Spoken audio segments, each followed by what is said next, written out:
Pork you go with? 10. Can we butcher more tomorrow, Eduardo? You got a butcher more tomorrow? You heard that second round, yeah?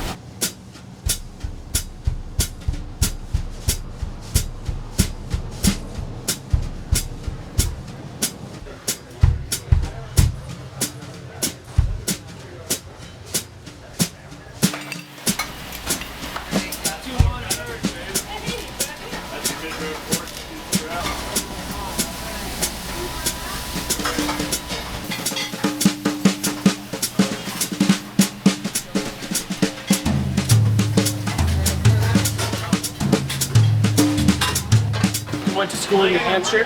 Yep. Moved to Jacksonville, Wyoming, actually, after college. Worked for a fine dining restaurant group. Got a job there. Been with them for like 3.5 years, and then I came down here to help run this property. I've been down here for like a month so far, so still kind of new. But it's cool. It's the food here is awesome. How would you compare the food to what people are eating up in those areas? It's more like comfort food. They have like chicken and biscuits, stuff like that. So it's way more elegant out here, but stuff for must. It's like good food cooked right. Gnocchi. This is seafood. We render pancetta in the pan. 1 and 4 and A little bit of garlic. Thank you. So Fava beans, crushed tomatoes, Heirloom. grilled scallions. Right. Heirloom tomatoes, I apologize. Thank you, Greg. So this is the black kale Caesar with the lychee, roasted tomatoes, Parmesan crisp, corn and blueberry salad with arugula. I described the menu. I'm doing that. Fun. Me, that guy in the blue shirt over there, and the manager kind of sat down one day. Took a bunch of ideas from our executive chef, like a lot of them his, and just kind of like tried to put spins on stuff. Where like we have some lighter comfort food, and throw ideas on the table, and they just like 90% of them get shut down. Did you hear what he said? He's like, today I shaved my chops. He's like, I had to shave up for that job, and I'm so mad. I went into work, started cooking that bad food, I just turned around and said I quit. I walked out. Threw him off his game. Oh, you're so funny with your wise ass comment. And you feel the love.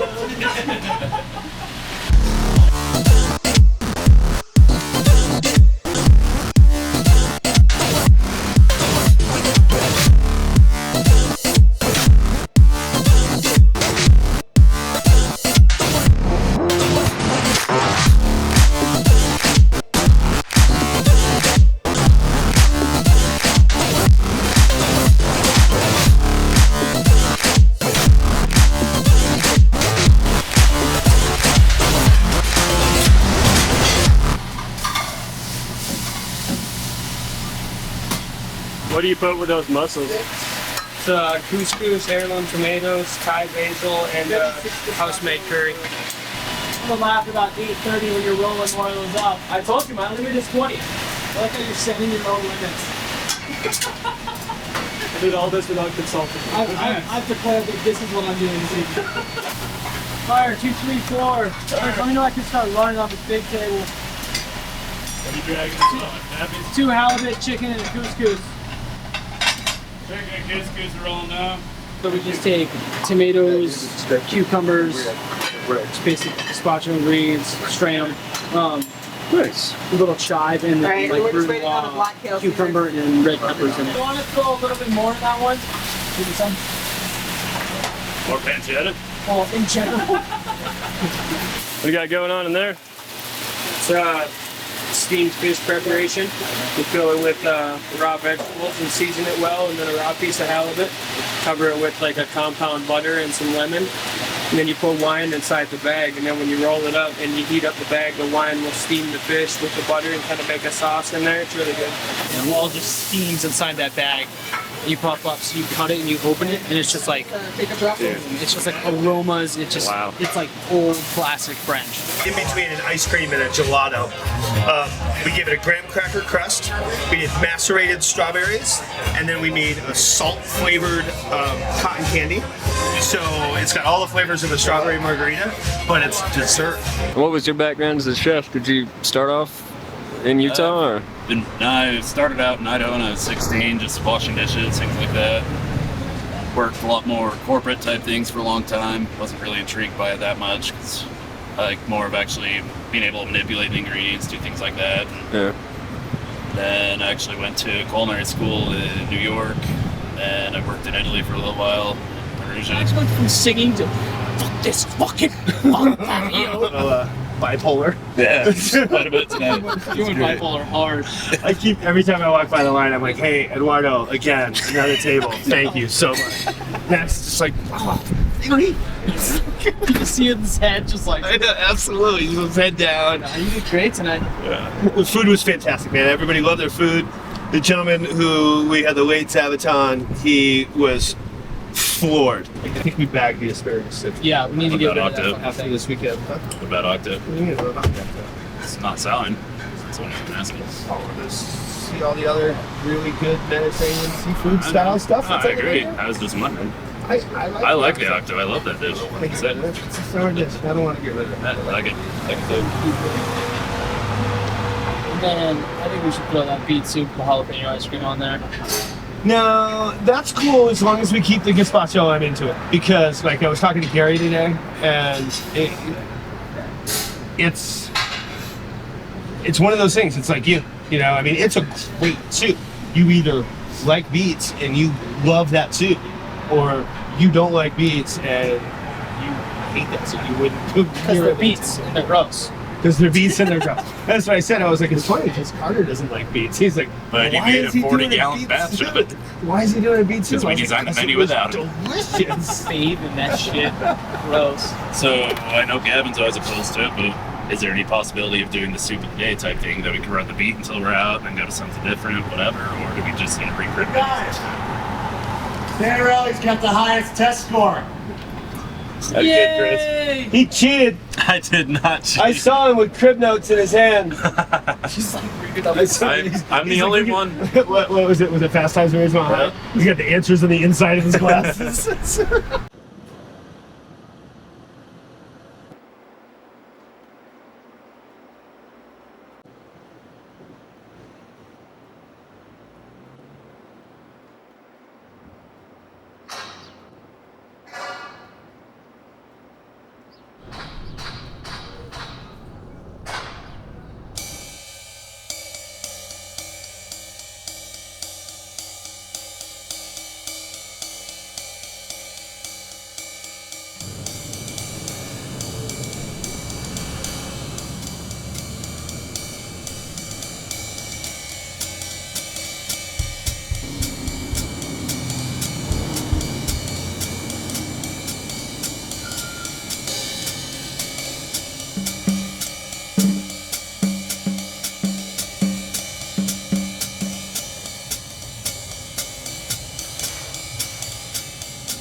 It really differs from degrees. Like in the wintertime, I'll cook it to like 225. In the summertime, I'll cook it to like 218. And you know for this.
Buildings we have here are on the National Register of Historic Places.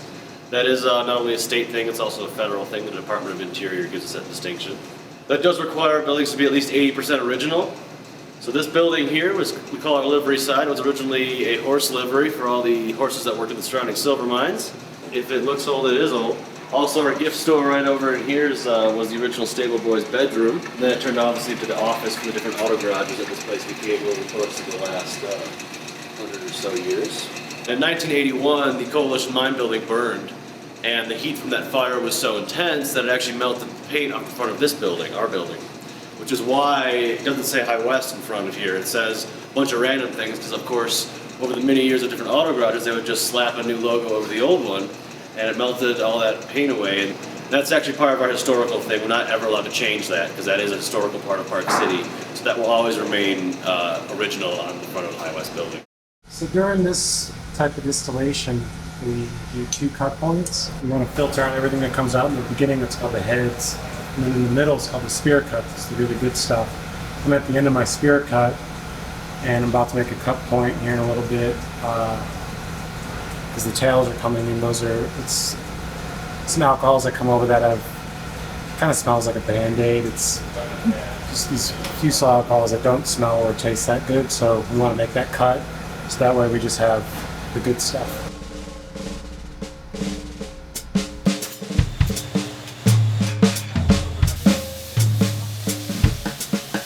James Dumas, our executive chef, designed all these and paired them all with the whiskeys that we make here. Like for instance, our Schmore that we have was designed around our newest whiskey. It's called a Campfire whiskey.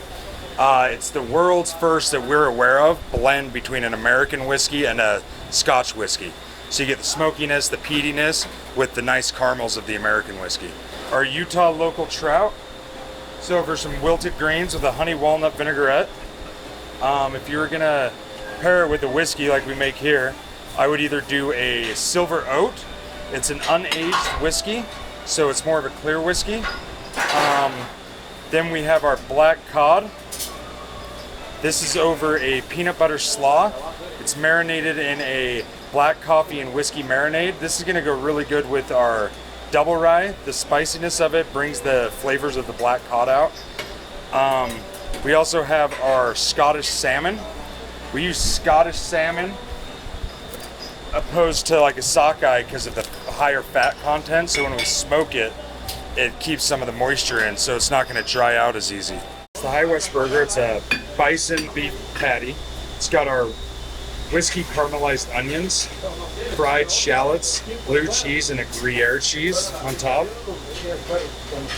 We use the Gruyere cheese as opposed to a Swiss. It's got a better flavor, I think. It's melts a lot better. It's stringier. It's not as pungent as the Swiss is. I made this guy yesterday, so it's just beginning fermentation. You can see the bubbles, that's CO2 coming up. And the yeast basically eats the sugars, the byproduct is alcohol and CO2. This one, 2 days ago, you can see it's quite less active because the yeast has done its job and eaten most of the sugars. It's still fermenting. You can see the bubbles still coming up, but it's not as active as that first one. Okay. This one will get distilled tomorrow.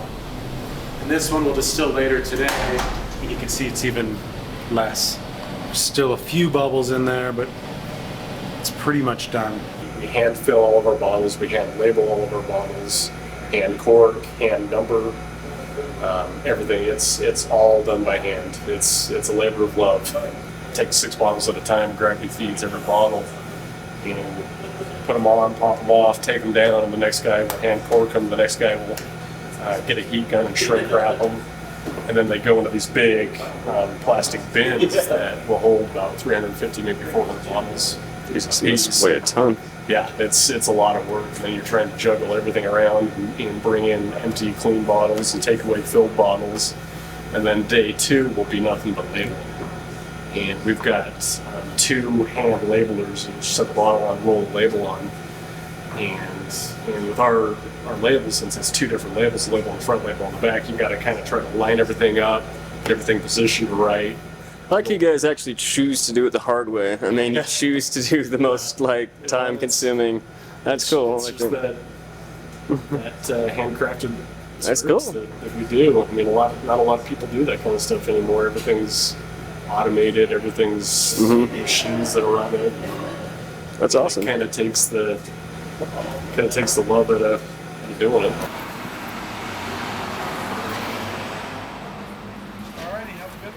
That's a farmer from Gold Creek Farms, and we give them our stillage, basically what's left in the pot after we're done with the distillation. He gives that to his cows. The cows in turn obviously produce milk. They make cheese with that milk. They actually won the best cheddar, and I don't know if it was the world or just the US last year. And the funny thing is, we were giving them our silage last year. We were taking it to them. It's about 45 minutes, an hour away. It's pretty far out there, so we stopped just because it cost too much in gas. And they didn't want to come out and get it. And once that, we stopped giving them our stillage. The cheesemaker noticed the cheese quality wasn't as good.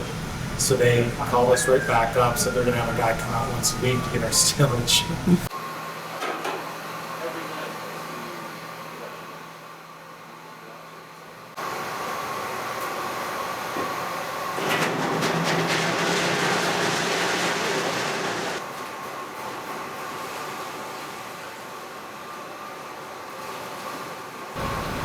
This is just the unproofed whiskey that I just made.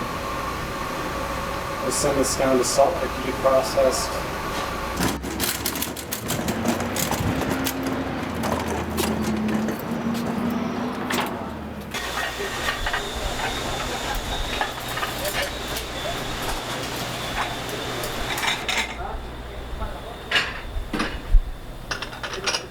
I've only been working with it for 3 years, but Utah alone, it used to be no flavor at all, and in the last 5-10 years, there's been a huge culinary just revolution. Down from Salt Lake up to Park City, it's blown up. Our bar top actually played a large role in Utah history as well. In the early 1900s, in the first couple of years, they actually built a railroad bridge across the Great Salt Lake. And they actually used that bridge until the mid-50s when they decommissioned it. Basically let the bridge fall into Salt Lake, and we were actually able to pull this plank out of the Great Salt Lake and turn it into bar tops. Is this one horseshoe in the middle? So, when we were, the livery side of our building originally had a dirt floor, were excavating out that dirt to build the downstairs kitchen and mash room, we came across one lone horseshoe. And this is the original horseshoe, and that's why we have a horseshoe for a logo at High West, because we found this one lone horseshoe.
They got these caps.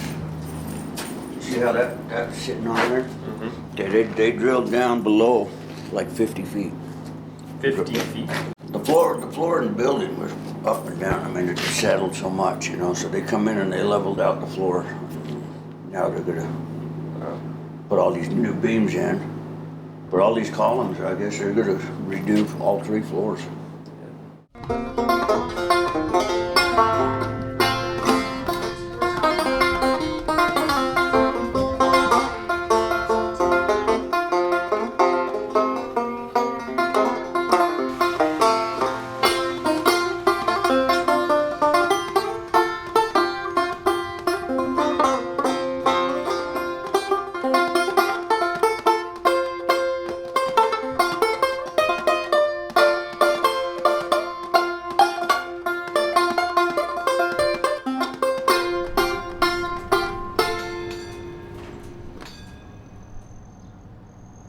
I've been here for 10 years. I started here just after the Olympics. 1 year ago, we actually purchased the restaurant with a investment partner and bought it from the original owners, Jerry and Susan Gilliman. And then once we bought it last July, we remodeled it, and this is a brand new kitchen actually. So we were able to take the 24-year-old kitchen and move it and get some new ovens and new heat lamps and floors that don't leak. This kitchen's built for very much the teamwork kind of a thing. We everyone touches almost every plate, whether it's a protein that's paired with vegetables and sauces. So we work very much together for our plating for dinner. The kitchen used to be on this side of the restaurant, where the lounge is, which we'll walk up to. So we actually picked up the entire kitchen and moved it. The restrooms used to be kind of right here where this hallway is. Now the restrooms are back down and around. One of the complaints with the River Horse for many years were that it was very loud. One of the reasons that it was very loud was because of the open kitchen. This is where all the salads and desserts used to be. I mean, it was completely open. So although it was fun and cool to see, it was very challenging for the atmosphere. This is an old Masonic lodge. So but it's been the River Horse for many, many years. And this was the original restaurant, was this side. Then at one point they expanded to that side, and in the patio, obviously, and then we moved everything. This is Cameron. He's our sous chef. He does a great job. How long have you been here? Since December of last year. Cameron came aboard right when we were remodeling. Cameron came aboard. Yep, and pretty much like my full day was when we opened, but we didn't know whether we were going to be open. It was like 3 o'clock, and we still didn't know whether the health department was going to serve food at 5. That we were already prepping for. Yeah, I mean, we were planning on being open. Yeah. But it was like, well, I mean, if she doesn't show up, who knows? But get to work, chop chop. There's a lot of stuff to do in one day. Somehow we pulled it off, though. Yeah, we did. Yeah. I mean, I don't know how, but that happened. This is the rack of lamb. Comes with mashed potatoes and falafel. And we put like a Middle Eastern mahamara on top, an eggplant caviar. This is torchon foie gras on toasted brioche with stewed plums and a port reduction and balsamic reduction and a little bit of frisee and microgreens. Pea risotto on the bottom and a garlic flan, snow crab claws, U12 scallop, and a half of a Maine lobster tail with a lobster froth and a lemon beurre blanc over the top of it, and these are pea shoots. Somebody place that the rest of that napkin. I got it. Thank you. ¿Cuántos son dos? Tres, no? Alright. Play 2 lobsters then. Lobster, chocolate, grease, 4 turkey.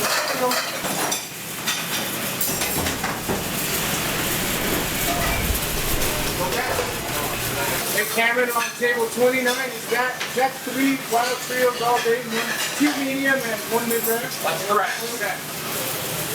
I'm still waiting on fennel and corn salsa. Yeah, I need fennel and corn salsa on that.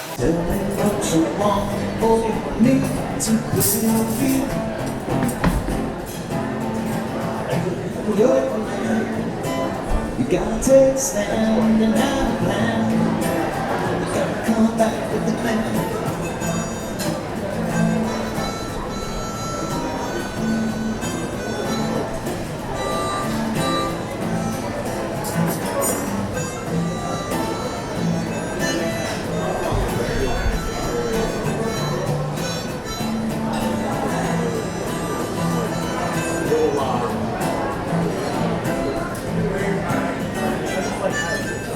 Ben's last time the river horse. Really? Yeah.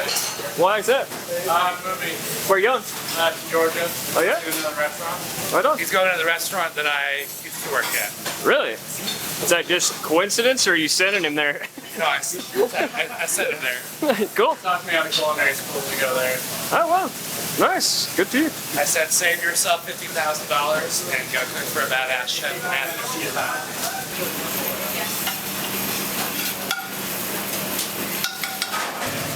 Vaca, 1 minuto.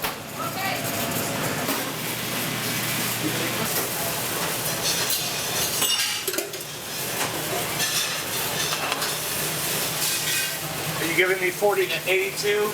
Yes, we're plating 82 now.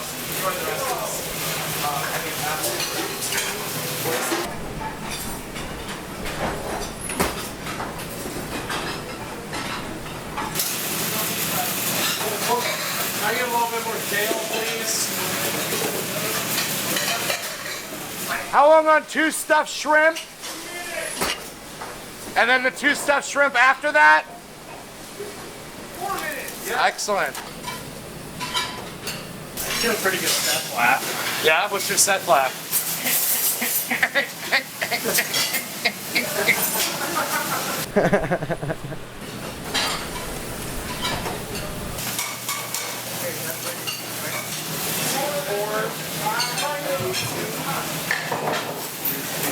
Eddie, how close is the one of these hot? You take sashimi and hot stickers on the table. This is hot. You're gonna want to do that. That in front of us, please.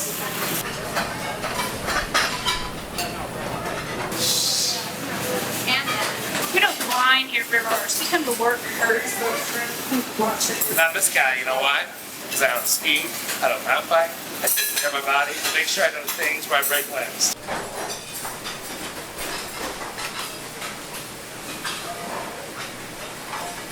I have a peanut allergy in the PDR. You get what allergy? Long day. Work all day, we got an extra Just a heads up.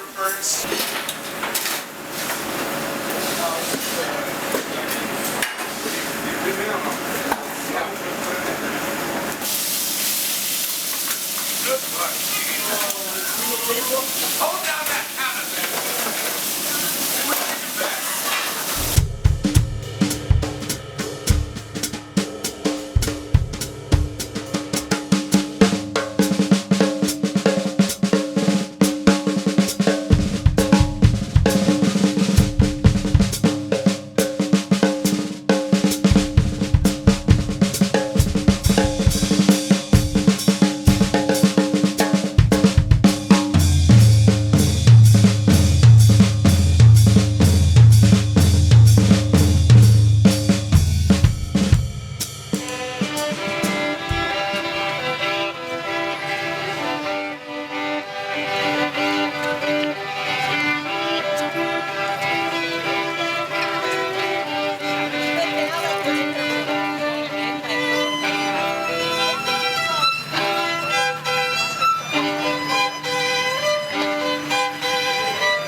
the facility itself was it sat vacant for a couple of months after the original restaurant Lakota had left, and the owners of the facility decided that they wanted to have a restaurant in here, and they just wanted the right people to come along. So they talked to Jesse Scheller, Michael Johnson, who were the owners of the No Name Saloon at the time, and asked them if they would be interested in doing this. They sat down, figured it out, and that's how Butchers became.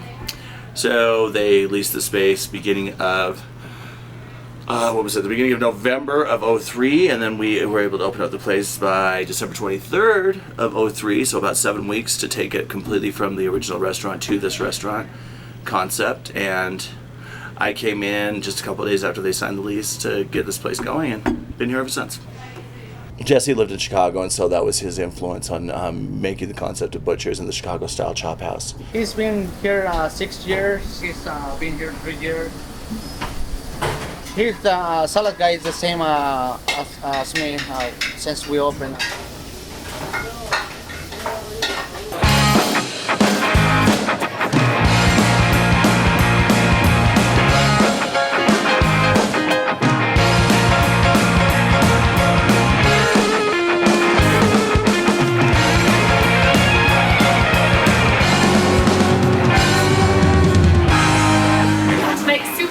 Basil.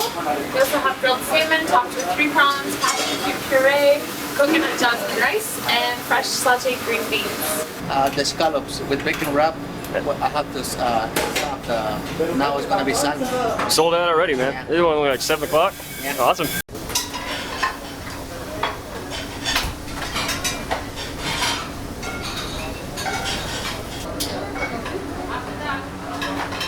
That's for the kid menu. So we have the kids sirloin with mashed potatoes and broccoli. Oh, that's cool.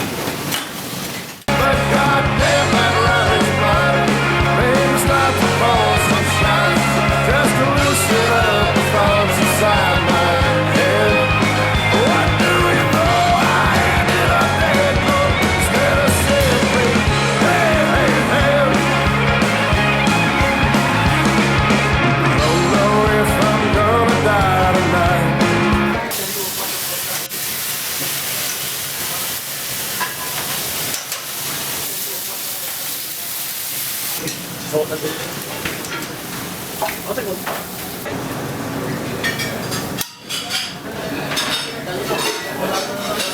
Pizza here.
Call ourselves the Island of Misfit Toys. So if you don't quite fit it down there like you think you should, come to Park City. You can be an expat and come up here, hang out in Park City.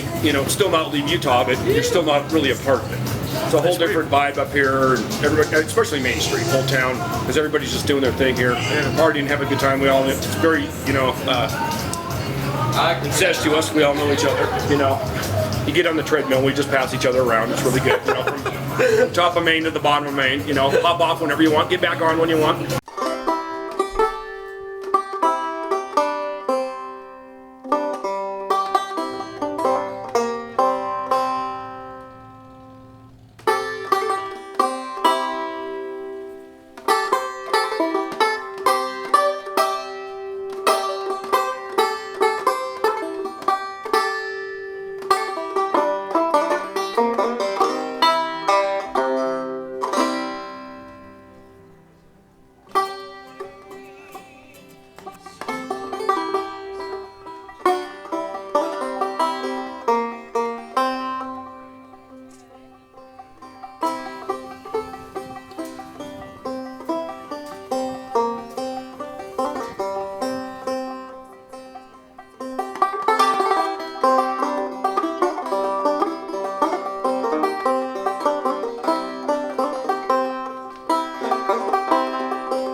just be at that knife? This one knife I've been show for 4 years now. Sweet. It's like 4 years. Well, hang on. Hi guys, how are you? 2 onions fried? Thank you. Have you spent time a little down the hill in Reef's kitchen? No, I haven't been there. Lower Main, Aussie's place. Heard that name. He has the best filet mignon I've ever had in my life. And he's trained in Indonesian cooking. He's from Tel Aviv. And then he was a DJ in Tel Aviv. So he always has really funky music playing. And then you don't have any Anji. Yeah, we ordered that and didn't come in today. Oh, I know. You have truffle oil? Yes. Yay! I would love chokro sashimi with truffle oil. Oh, you got that show up too. You can see the show on the thing. I didn't pick the president.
Tel Aviv. And me and my wife moved here in 05. Kind of followed my dad out. My dad came out from New York City. And when my first son was born, kind of looking for something to do instead of being a beach bum. So I decided to open a restaurant. And this was kind of like the perfect fit.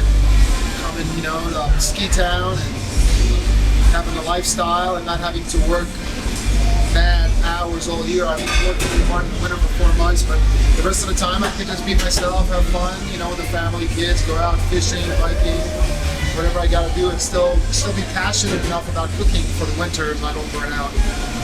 And it's been 8 years and it's been a blessing. I'm gonna ride it until it's over. Talia was 19, I was like 21, and through a good friend of mine. Tel Aviv is a very small town, so everybody kind of knows everybody about the same age group. Yeah. We went out and she dumped me. My brother, I guess, was working for Tali in Tel Aviv. I was living at the Keys at the time. My mom, you know, like a good Jewish mom, she calls me. She said, "Guess who I saw today?" And I said, "Who?" Out of the blue. And she said, "I saw Tali," and I haven't spoken to her in like 6 years. And I gathered enough cojones, and I gave her a call. And the rest is history, actually. After I called her, it was over. I had her hooked. We got married in 03. We got married, and Reef was born. I'm our first son in 04. Actually, she's the restaurateur. I'm a self-taught chef. I never went to school, and because she was in the business, I decided to get into it. I'm gonna start with these two, three halibuts and 4 Tali. I told her there's only 2 left. I guess she's not listening. Anyway. No, you're fine. Tali. So we're gonna make some halibut. It's actually fresh halibut, which is nice. Because in the winter, I still have this dish on the menu, but we don't get fresh halibut in the winter. Macadamia crust. So like this dish, I mean, obviously my restaurant is like a Mediterranean fusion. There's nothing Mediterranean about what I'm doing here, but like I said, I kind of like being creative. Into the oven they go. Printed form. So I think you should go to table 28 and tell them that they need to order something else. Or go to 24 and tell them, because they ordered 24 ordered 3 halibuts and 28 ordered 1 halibut. So decide which one to do.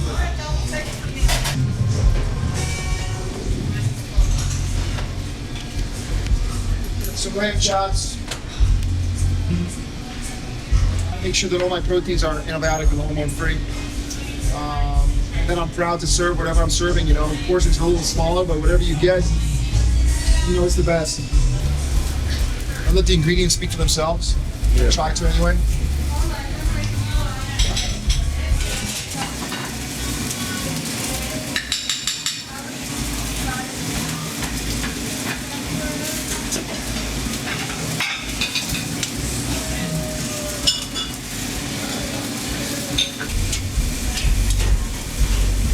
Alfonso, I'm working on these 3 right now, and I got this body in the oven already. Okay. So give it a minute and you can throw it on.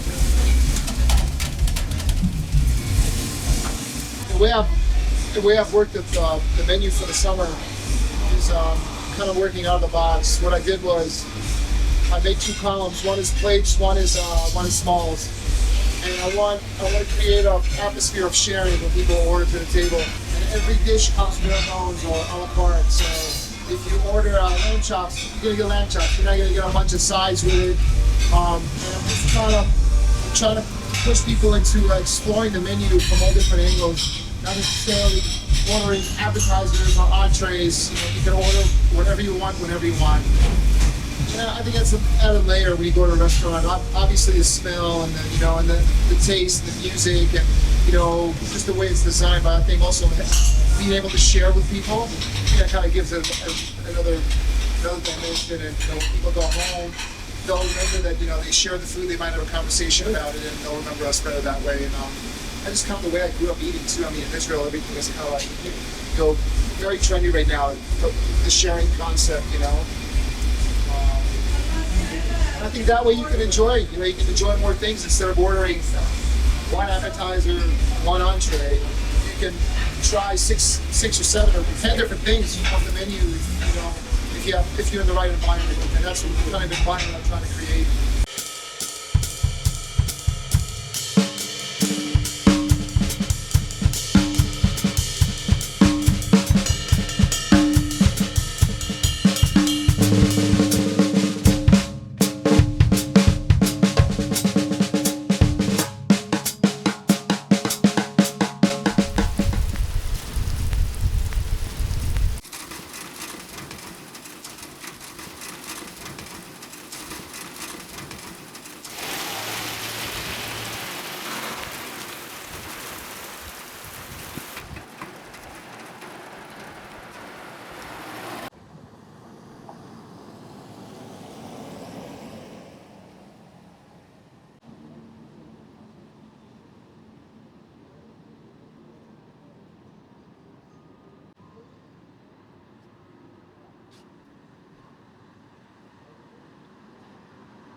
Mushroom shorty jelly.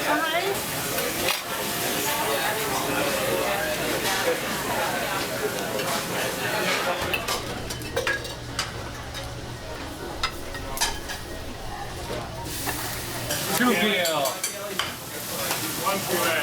Two veal. Three short rib. Yeah, three short rib. Not special rib though, yeah.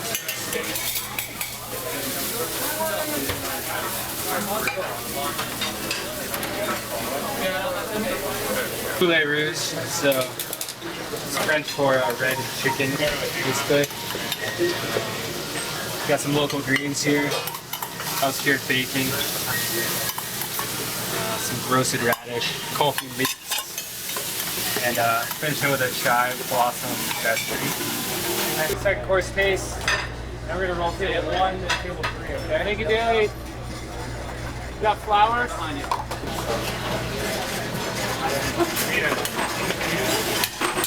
Worked at a couple restaurants here on Main Street. Worked in Bermuda, Atlanta, Vermont. Got a lot of great products here. I mean, this great steak, short ribs from Pleasant Creek. Great produce right now. Nice. In summertime.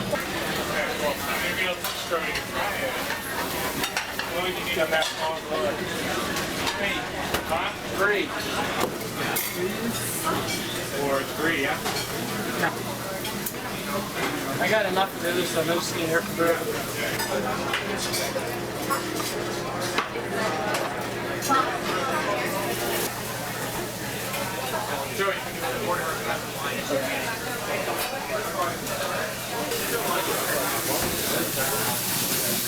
It's a nice looking veal. Corner? That's Arm chef.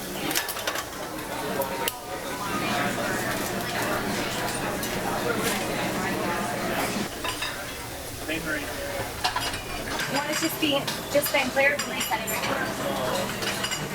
Water fire. Right behind you. So, water fire, pick up short rib veal. Tiki toe crab. It's porcini aioli underneath. Sea beans, corn shoots, and some pickled shimeji mushrooms as well. You know that we grow a lot of our food? No, I didn't know that. Oh yeah, we have a farm out back. You should Really? check it out.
Same concept wherever you're at. Try to get the best, it sounds kind of cliche, but try to get the best ingredients you possibly can. Not fuck them up.